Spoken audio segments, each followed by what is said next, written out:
بسم الله الرحمن الرحيم يسبح لله ما في السماوات وما في الأرض الملك القدوس العزيز الحكيم هو الذي بعث في الأميين رسولا منهم يتلو عليهم آياته ويزكيهم ويعلمهم الكتاب والحكمة وإن كانوا من قبل لفي ضلال مبين وآخرين منهم لما يلحقوا بهم وهو العزيز الحكيم ذلك فضل الله يؤتيه من يشاء والله ذو الفضل العظيم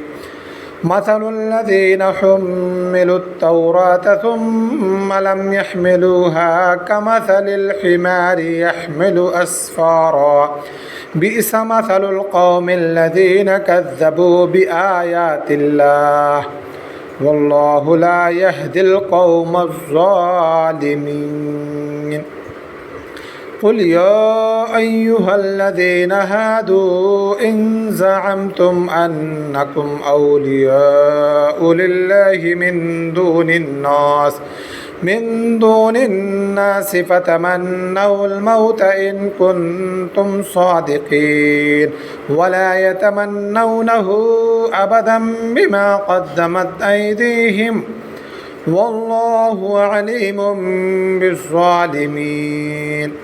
قل إن الموت الذي تفرون منه فإنه ملاقيكم ثم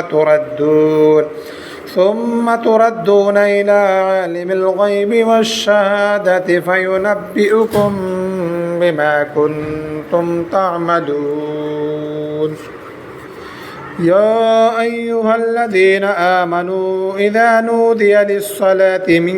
يوم الجمعة فاسعوا إلى ذكر الله وذروا البيع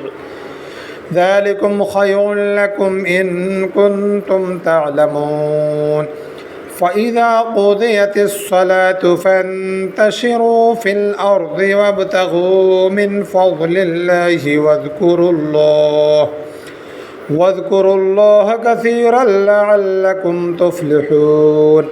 وإذا رأوا تجارة أو لهوا انفضوا إليها وتركوك قائما قل ما عند الله خير من اللهو ومن التجارة والله خير الرازقين